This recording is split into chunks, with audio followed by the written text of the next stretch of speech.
বল্টু, বলো তো মশা কয় প্রকার? স্যার, মশা হলো 9 প্রকার। মশা আবার 9 প্রকার হয় কিভাবে? এক, যে মশা গায়ে বসা মাত্রই কামড়ায় তাকে রাক্ষস মশা বলে। দুই, যে মশা দিনের বেলা কামড়ায় তাকে সন্ত্রাসী মশা বলে। তিন, যে মশা নাকের ভেতরে ঢুকে কামড়ায় তাকে নমরুদি মশা বলে। চার, যে মশা সুযোগ পেলেই কামড়ায় তাকে সুযোগ সন্ধানী মশা বলে। পাঁচ, যে মশা কানের কাছে এসে গান গায় তাকে গায়ক মশা বলে।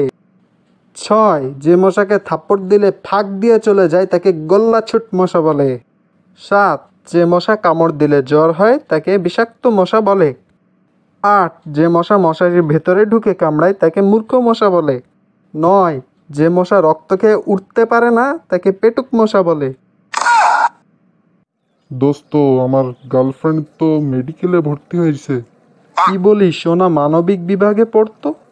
দূর, গাড়ি থেকে পড়ে গিয়ে পা ভাঙছে, তাই চিকিৎসার জন্য মেডিকেলে ভর্তি হয়েছে। পল্টু, তোমাকে একটা প্রশ্ন করি। কি স্যার?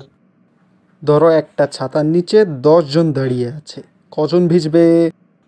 কেউই না স্যার। কিভাবে? স্যার, আপনি তো বলেননি ধরো বৃষ্টি হচ্ছে। স্যার, 3 মাস আগে যে আপনি আমার হাতে ভোটের সময় একটা কালো কালির দাগ দিয়েছিলেন, স্যার সেই দাগটা তো এখনো ওঠেনি। তো আমি কি করতে পারি? স্যার, আঙুলের এই দাগ কি পানি দিয়ে ধুলে যাবে, তাই জিজ্ঞেস করতে এসেছিলুম। না। স্যার, তাহলে কতদিন পরে উঠবে?